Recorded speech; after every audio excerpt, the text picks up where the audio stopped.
Assalamualaikum warahmatullahi wabarakatuh. Perkenalkan, nama saya Ririn Marvelia Putri dengan NIM 21022101. Di sini saya akan menjelaskan tentang tugas menganalisis permasalahan pendidikan di Indonesia.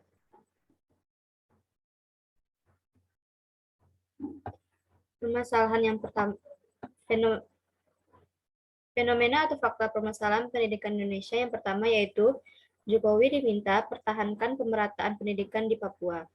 Artikel ini telah tayang di mmetcom.id dengan judul Jokowi diminta pertahankan pemerataan pendidikan di Papua.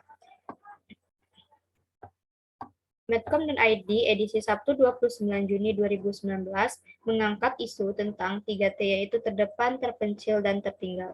Daerah Papua termasuk ke dalam kategori terpencil dan tertinggal. Maka permasalahan pemerataan terjadi di daerah ini. Seperti yang dikatakan oleh Alfonsa, di daerah seperti Asmat, Mapi, terdapat masalah kekurangan tenaga guru, karena tempatnya yang terpencil dan juga susah dijangkau, dan tidak ada rumah dinas untuk guru, sehingga guru tidak betah untuk mengajar. Faktor yang mempengaruhi perkembangan permasalahannya yaitu keterbelakangan sarana. Daerah ini merupakan daerah yang berada di tempat terpencil dan juga masyarakatnya kurang mendapat pendidikan sedari dini, mengakibatkan kurang majunya daerah Papua ini. Karena daerah yang terpencil tadi dan juga kurangnya sarana untuk pendidikan ini yang memicu terjadinya kekurangan tenaga pendidik di daerah tersebut. Upaya penanggulangan masalah. Pada 10 Desember 2015, Presiden Jokowi telah menetapkan 122 kabupaten sebagai daerah tertinggal 2015-2019. Penetapan itu tertuang dalam Peraturan Presiden atau Perpres nomor 131 tahun 2015 tentang penetapan daerah tertinggal tahun 2015. Daerah Papua termasuk ke dalam 122 kabupaten yang telah ditetapkan oleh Bapak Jokowi.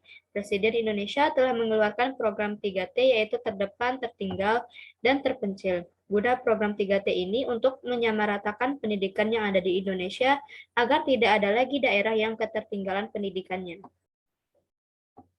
Permasalahan yang kedua yaitu SMA Negeri 1 Padang, nyaris 100% siswanya Gold PTN. Permasalahannya ini kepada kuantitas. Artikel ini telah tayang di Padek dengan judul SMA Negeri 1 Padang dengan nyaris 100% siswanya Gold PTN. Padek pada tanggal 31 Maret 2022 mengeluarkan berita tentang salah satu SMA favorit yaitu SMA 1 Padang. Artikel ini membahas tentang siswa SMA Negeri 1 Padang yang nyaris lolos 100% lulus ke perguruan tinggi negeri. Apa yang mengakibatkan hampir 100% siswanya lulus PTN? Salah satu penyebabnya karena sekolah ini merupakan sekolah favorit dan juga alumni menjadi lulusan yang hebat.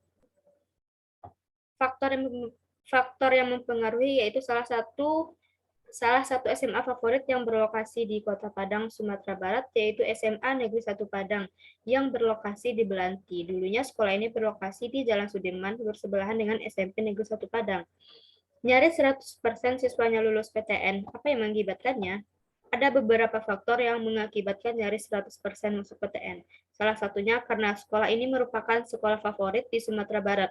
Karena hal ini, mengakibatkan orang-orang berbondong-bondong masuk ke sekolah ini, karena bisa memudahkan ia untuk masuk ke PTN yang bagus dan yang diinginkan. Oleh karena itu, terjadilah permasalahan kuantitas karena banyaknya peminat yang masuk ke sekolah ini. Apa solusinya? Menteri Pendidikan Indonesia sekarang ini Bapak Nadiem Makarim telah mengeluarkan peraturan tentang permasalahan kuantitas pendidikan. Peraturannya yaitu untuk menyamaratakan sekolah yang ada di Indonesia dan tidak ada lagi sekolah favorit. Dulu masuk sekolah menengah ke atas melalui nilai NIM. Sekarang masuk sekolah melalui zonasi dekat rumah. Dan juga melalui kartu PHK. Oleh karena itu, tidak ada lagi namanya sekolah favorit dan tidak terjadi lagi permasalahan kuantitas pendidikan. Permasalahan yang ketiga yaitu tentang kualitas. Bantu kualitas pendidikan di Kupang NTT. Artikel ini telah tayang di Baca Plus dengan judul Bantu kualitas pendidikan di Kupang NTT. Baca Plus tanggal 11 Juni 2022 mengeluarkan artikel tentang kualitas pendidikan di Indonesia. Rendahnya kualitas pendidikan di daerah NTT mengakibatkan munculnya masalah ketidaksamarataan pendidikan yang ada di Indonesia. Oleh sebab itu, EasyPolis membantu mengatasi permasalahan kualitas pendidikan Indonesia. Faktor yang menyebabkan permasalahan ini yaitu keberadaan daerah ini yang jauh dari perkotaan, membuat munculnya masalah tentang kualitas pendidikan. Di kota-kota besar, semua murid sudah menggunakan gadget untuk pembelajaran mereka, sedangkan di daerah terpencil belum mengenal apa itu gadget. Jika di daerah terpencil menggunakan gadget, lalu timbul masalah baru, dari mana mereka bisa belajar jika tidak ada jaringan internet. Ahmad S. Hasibuan, Direktur Utama EasyPolis, dalam siaran persnya di Jakarta kemarin mengatakan, sejalan dengan penerapan pendidikan Indonesia yang berada pada revolusi industri 4.0 telah mewajibkan masyarakat untuk beradaptasi dengan cepat, membuka jendela dunia melalui genggaman atau Internet of Things atau IoT. Sayangnya, kami melihat adanya ketidaksetaraan kualitas pendidikan, seperti sarana pembelajaran, di mana kebutuhan konektivitas untuk akses pembelajaran daring masih tinggi. CSR di Kupang, Nusa Tenggara Timur merupakan langkah awal kami mendukung peningkatan kualitas pendidikan di Indonesia, ungkapnya. Solusinya yaitu untuk memajukan kualitas pendidikan di daerah terpencil di Indonesia. EasyPolis merupakan perusahaan yang bergerak di bidang teknologi, terjun langsung dalam memberikan pelatihan dan juga donasi gadget untuk menunjang kegiatan belajar dan mengajar. EasyPolis melakukan pemasangan internet dan membagikan gadget berupa tablet kepada salah satu rumah panti asuhan di Kupang, bernama Panti Asuhan Roslin. Upaya ini diharapkan dapat memaksimalkan kegiatan belajar mandiri adik-adik dan mendapat akses pengetahuan yang luas. Terdapat 25 anak yang berusia mulai dari 6 hingga 18 tahun yang masing-masing mendapatkan tablet. Permasalahan yang keempat yaitu tentang efisiensi. Kisah guru di pedalaman Purwakarta. Tiap hari tempuh jalan licin dan berbatu sejauh 20 km. Artikel ini telah tayang di tribunnews.com dengan judul Kisah Guru di Pedalaman Purwakarta tiap hari tempuh jalan licin dan berbatu sejauh 20 km.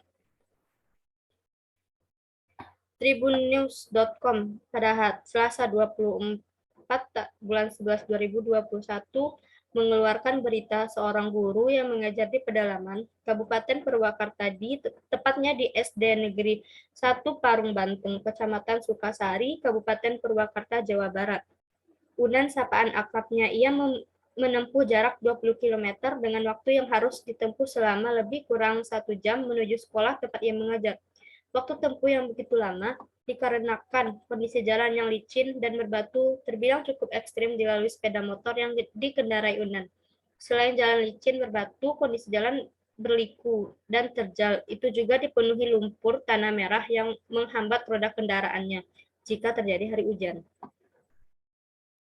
Faktor yang mempengaruhi masalah yaitu jauhnya jarak yang ditempuh oleh Pak Unandar untuk mengajar ke sekolah dan juga melewati jalan yang tidak mulus, berbatu-batu dan licin jika hari hujan. Waktu yang dibutuhkan juga sangat lama untuk sampai di sekolah yaitu sekitar 1 jam dengan jarak yang cukup jauh yaitu 20 km dari rumah Bapak Unan ini. Solusi dari permasalahan ini yaitu pemerintah setempat harus menanggulangi kasus ini karena guru merupakan tugas mulia dan tanpa guru pendidikan bangsa akan suram. Maka dari itu pemerintah setempat selayaknya memberikan sarana dan prasarana yang layak, misalnya rumah dinas yang dekat dengan sekolah. Permasalahan yang kelima yaitu efektivitas belajar daring hanya 33%. Guru diminta kreatif. Masalah ini berkaitan dengan efektivitas. Artikel ini telah tayang di pekanbaru.co.id dengan judul Efektivitas Belajar Daring Hanya 33%. Guru diminta kreatif. Pekanbaru.co.id tanggal 12 Agustus 2021 mengeluarkan berita tentang efektivitas belajar daring hanya 33%.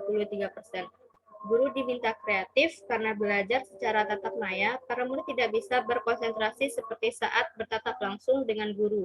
Dan juga guru diminta agar lebih kreatif dalam mengajar dan memberikan materi secara daring.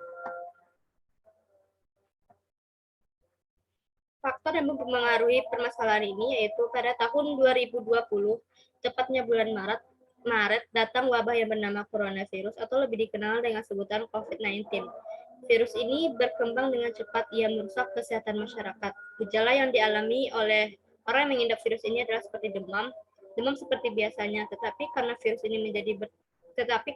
ini menjadi bertambah buruk keadaan orang yang mengalami virus ini.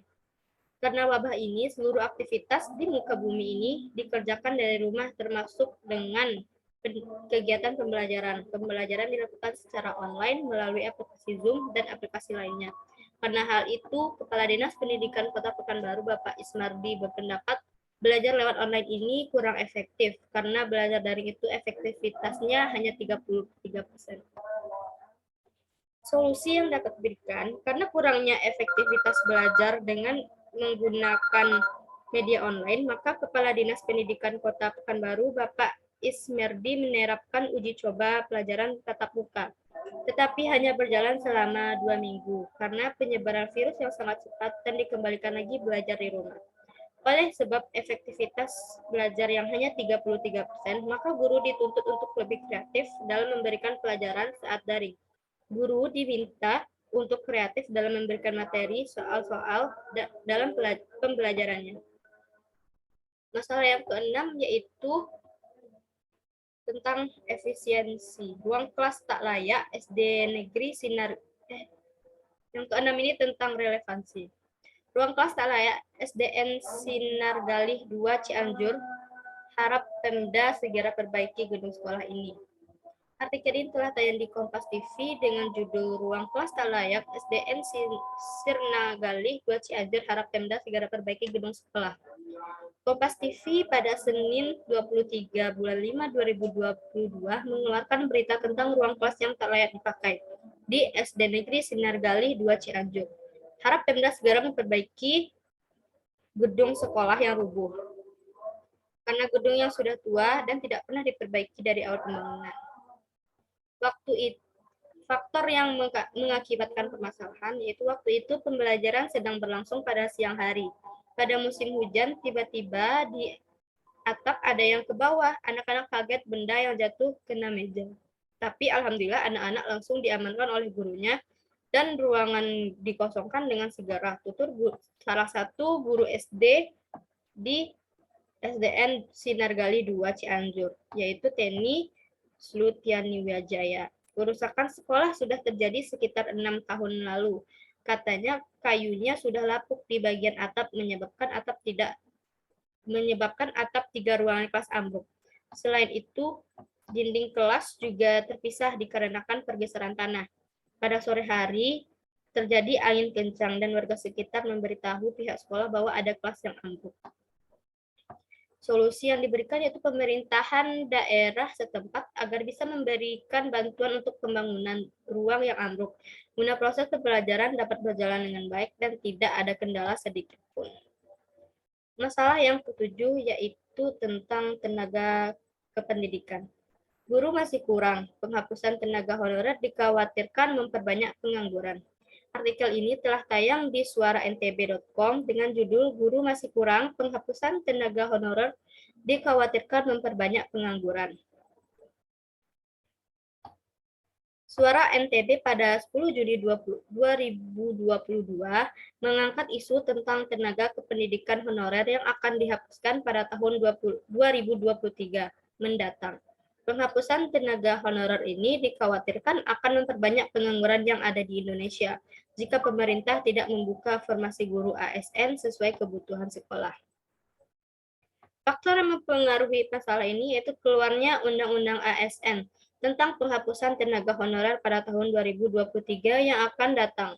Kebijakan ini akan berdampak kepada tenaga honorer di sekolah yang masih banyak dan mengisi kekurangan guru di sekolah. Penghapusan tenaga honorer dikhawatirkan akan memperbanyak pengangguran. Indonesia memang membutuhkan SDM guru yang kreatif dan inovatif di masa yang akan mendatang dan harus disiapkan oleh LPTK penghasil tenaga guru. Guru di masa depan wajib menguasai teknologi dan teknologi informasi dan komunikasi di era zaman teknologi ini. Solusi yang diberikan yaitu Ketua PGRI NTB Bapak Yusuf mengatakan kebijakan ini akan membuat pengangguran semakin banyak, maka perlu segera dilakukan revisi Undang-Undang ASN. Memang dalam Undang-Undang ASN Tidak ada lagi istilah honorer. Nantinya semua kekurangan pegawai akan dilakukan dengan mekanisme outsourcing atau kontrak, seperti tukang kebun, penjaga malam, satpam, kecuali tenaga guru dan kesehatan tetap akan ada formasi ASN melalui jalur ASN P3K.